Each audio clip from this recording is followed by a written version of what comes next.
तो कोई बात नहीं स्टूडेंट्स, बीच में फ़ोन आने से वीडियो कट गई थी, तो हम वहीं से स्टार्ट कर रहे हैं जहाँ पे मैंने अभी आपको इसको समझाया था। तो ये आपने सारी चीज़ समझ ली होगी, इसको अच्छी तरीके से नोट कर लें।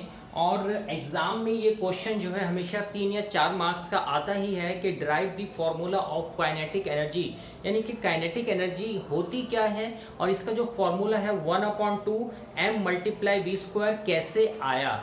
तो ये बहुत ही इंपॉर्टेंट क्वेश्चन है इस लेसन का, तो आपको इसको अच्छी तरीके से करना है पूरा, जैसे जैसे मैंने आपको बताया है फॉर्मूला आपको निकाल कर दिखाना है। इसको आप नोट करें, फिर मैं इसके ऊपर आपको कुछ अभी न्यूमेरिकल्स कराता हूं जिससे आपको पूरी काइनेटिक एनर्जी जो है समझ में आ जाएगी। ठीक है, तो इसको मैं अभी रब कर रहा हूं, तो अभी आप जरा देखें इसको।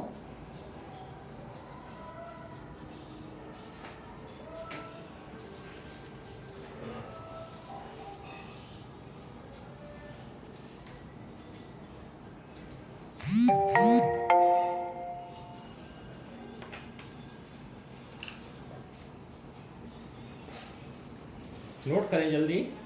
इसमें मैं कुछ इंपॉर्टेंट चीज़ें आपको वैसे भी बता देता हूँ। आपने यहाँ पे ये देखा, ये जो फॉर्मूला बन रहा है काइनेटिक एनर्जी का, देखिए काइनेटिक एनर्जी जो हमारी होती है किसी वस्तु के द्रव्यमान के डायरेक्टली प्रोपोर्शनल होती है। ये इसका मतलब है, अगर कोई भी चीज़ उसके सामने लिखी हुई है, मैं क्या कहना चाह रहा हूँ कि के ई, अगर हम थोड़ी देर को इस हाफ को हटा दें तो ये, इसको मैं ऐसे लिखूं और के ई इसे मैं ऐसे लिखूं। अब इस चीज का क्या मतलब है, इसको आप समझिएगा। ये जो काइनेटिक ऊर्जा है ये मास के यानी के द्रव्यमान के डायरेक्टली प्रोपोर्शनल होती है, यानी के अनुक्रमानुपाती होती है, डायरेक्टली प्रोपोर्शनल। अब डायरेक्टली प्रोपोर्शनल का मतलब क्या है वो भी मैं अभी आपको समझाऊंगा। इसी तरह ये जो काइनेटिक एनर्जी है ये डायरेक्टली प्रोपोर्शनल का साइन है, यानी जो ये काइनेटिक ऊर्जा गतिज ऊर्जा है वो इस v² यानी जो उसका वेग है उसके वर्ग के भी डायरेक्टली प्रोपोर्शनल होती है। अब इस डायरेक्टली प्रोपोर्शनल का आखिर मतलब क्या होता है इसका मैं बताता हूँ आपको। अब मान लीजिए किसी वस्तु का मास हम डबल कर दें। अब डायरेक्टली प्रोपोर्शनल का मतलब क्या है, अगर हम किसी वस्तु के मास को, द्रव्यमान को डबल कर दें तो जो उसकी काइनेटिक ऊर्जा है वो भी डबल हो जाएगी। ये है डायरेक्टली प्रोपोर्शनल का मतलब कि अगर किसी वस्तु के द्रव्यमान को दुगना कर दें तो काइनेटिक ऊर्जा भी डबल हो जाएगी। अब मान लीजिए हम अगर मास को आधा कर दें, अगर मास को आधा कर दें तो जो उसकी काइनेटिक ऊर्जा है वो भी आधी ही हो जाएगी, वो भी आधी ही हो जाएगी। ये एक एक नंबर के क्वेश्चन में आता है कि if the mass is double, अगर मास को दूना कर देंगे तो काइनेटिक ऊर्जा कितनी हो जाएगी। तो यदि आपको ये फॉर्मूला पता है तो आप बता देंगे कि अगर ये डबल है तो ये भी डबल हो जाएगी, ये आधी है तो ये भी आधी हो जाएगी। इसी तरह वेलोसिटी, मान लीजिए अगर ये वेलोसिटी है बॉडी की, इसको डबल कर दिया जाए, इसको डबल कर दिया जाए तो काइनेटिक ऊर्जा कितनी हो जाएगी, वो डबल नहीं होगी, वो जो है आपकी 4 टाइम हो जाएगी, क्योंकि ये स्क्वायर है, ये स्क्वायर है तो ये 4 टाइम हो जाएगी। कितनी हो जाएगी, 4 टाइम। यानी if the velocity of a body is double तो दो काइनेटिक एनर्जी बिकम 4 टाइम्स। और मान लीजिए अगर वेलोसिटी बॉडी की आधी कर दी जाए तो जो इसकी काइनेटिक ऊर्जा है वो 1/4 हो जाएगी। कितनी हो जाएगी, 1/4। ये दोनों का डिफरेंस आपको ध्यान में रखना है। डायरेक्टली प्रोपोर्शनल क्या होता है वो तो ध्यान में रखना ही है, तो ये भी ध्यान में रखना है कि अगर मास को हम डबल कर दें तो इसका क्या होगा, मास को आधा कर दें तो इसका क्या होगा। इसी तरह वेग को हम डबल कर दें तो इसका क्या होगा, और अगर वेग को आधा कर दें तो इसका क्या होगा। तो ये फॉर्मूला भी आपको ध्यान में रहना चाहिए। ठीक है, अब मैं आपको इसमें कुछ न्यूमेरिकल्स दे रहा हूं, उस न्यूमेरिकल्स को आप करेंगे तो आपको ये फॉर्मूला समझ में आ जाएगा कि फॉर्मूला आखिर है क्या। ठीक है,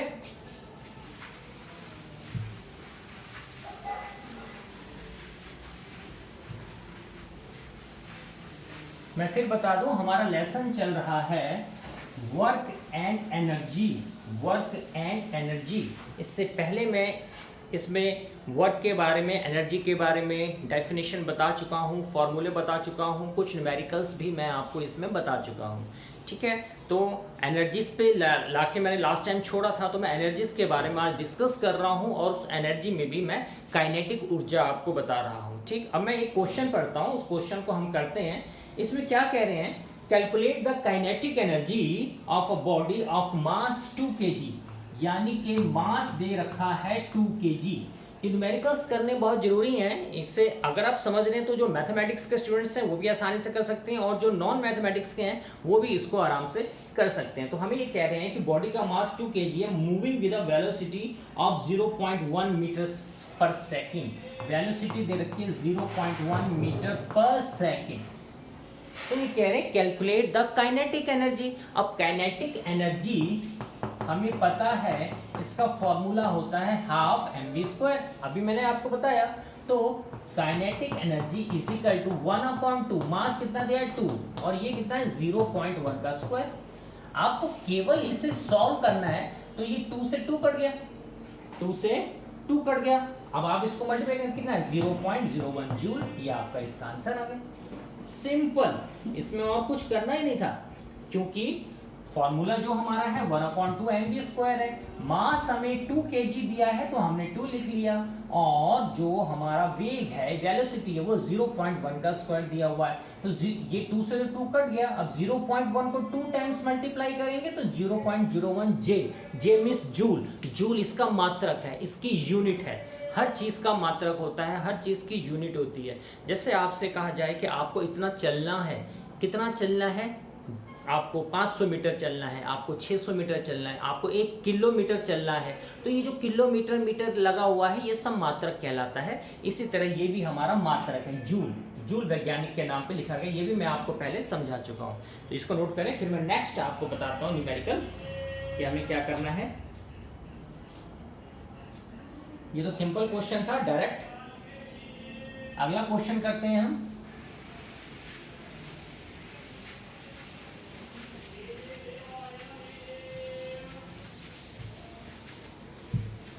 Okay, what is our next question? Let us see. The question is two bodies of equal mass, यानी कि दो वस्तुएं हैं जिनका द्रव्यमान एक जैसा है। दो वस्तुएं जिनका द्रव्यमान एक जैसा है, masses move with uniform velocity v and 3v। वो मूव कर रही हैं, यानी बॉडी का मास। अब देखिए, एक वस्तु है उसका मास m ही है, दूसरी बॉडी है उसका भी मास m ही है, यानी ये एक बॉडी, ये दूसरी बॉडी, इसका द्रव्यमान m है, इसका भी द्रव्यमान m हमें दिया हुआ है, सेम दिया हुआ है। और फिर कह रहे हैं वो मूव कर रही है with a uniform velocity v and 3v, यानी फर्स्ट की जो वेलोसिटी है वो v है और जो दूसरे की वेलोसिटी है वो 3v है।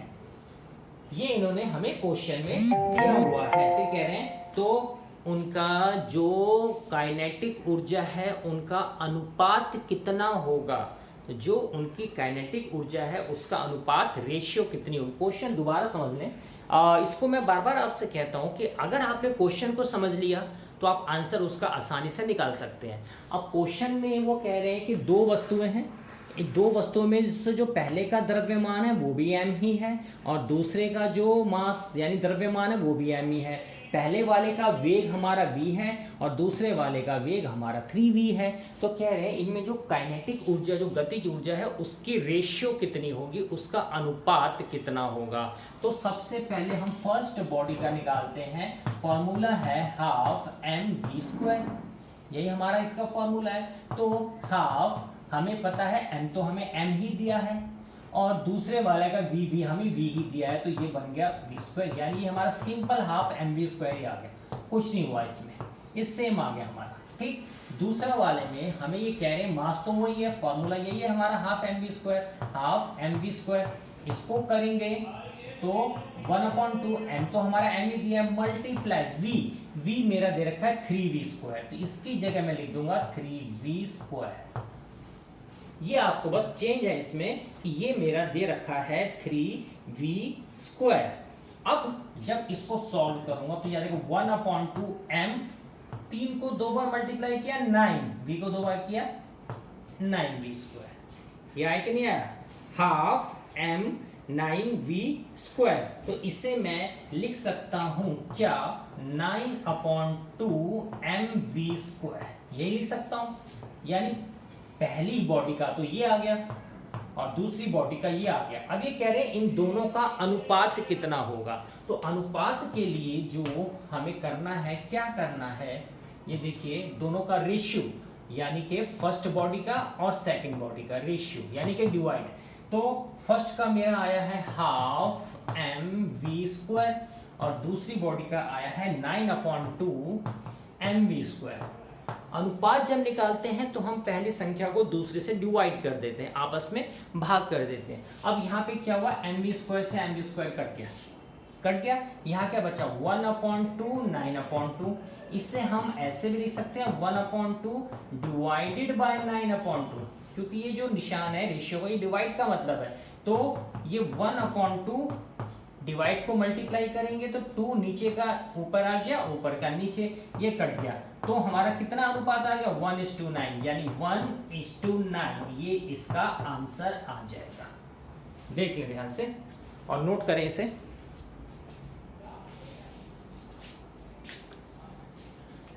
क्वेश्चन हमें दे रखे थे कि दो बॉडीज हैं, एक का मास m है, दूसरे का भी मास इसमें हमारा m ही है, ठीक है। और पहली वस्तु का वेग जो है v है और दूसरी वस्तु का वेग 3v है। तो दोनों वस्तुओं का अनुपात रेशियो हमें फाइंड करनी है। तो हमने पहले वाले का फॉर्मूला लगाया हाफ mv², ये हमारा सेम वैसा का वैसे ही आ जाएगा। दूसरे में वेग हमारा दे रखा है 3v, तो 3v के हिसाब से जब हमने इसको सॉल्व किया तो हमारा ये 9/2 mv² आ गया। दोनों को आपस में ऊपर नीचे यानी डिवाइड के फॉर्म में हम रखेंगे तो हाफ mv² अपॉन 9/2 mv²। यहाँ mv² से mv² कट गया, ये बचा 1/2 अपॉन 9/2। इसको हमने सॉल्व किया तो हमारा 1:9 हमारा इसका आंसर आ जाएगा, ठीक है। नोट कर ले इसे।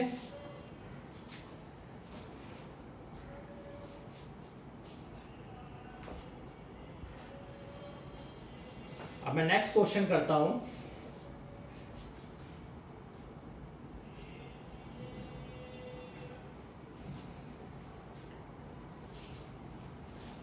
चलिए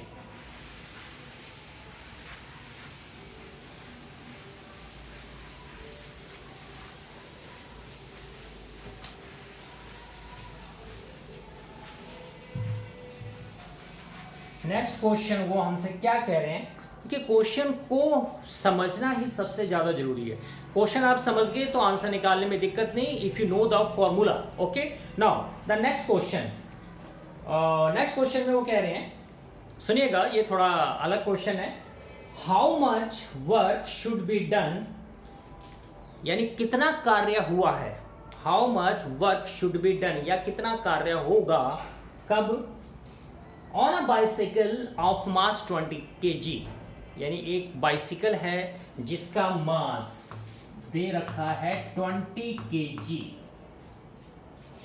कह रहे कितना कार्य होगा एक बाइसाइकिल पे जिसका कि मास 20 kg है, 20 kg, to increase its speed from 2 metre per second to 5 metre per second. अगर किसी बाइसिकल की पहली स्पीड, यानी अगर मैं v1 को 2 मीटर पर सेकेंड और v2 हमें दे रखा है 5 मीटर पर सेकेंड, यानी एक बाइसिकल है उसकी स्पीड जो है पहले जब वो चल रही है तो 2 मीटर पर सेकेंड है और उसके बाद जब उसको तेज चलाया तो वो 5 मीटर पर सेकेंड हो गई, मास उसका इतना ही है। तो कह रहे हैं इसकी स्पीड यहां से यहां तक बढ़ाने में कितना कार्य हुआ, कितना कार्य हुआ। अब स्पीड की बात चल रही है तो हमें तो इसमें काइनेटिक ऊर्जा ही इसमें हमें निकालनी पड़ेगी, ठीक है। तो फर्स्ट हम निकालते हैं हाफ mv²।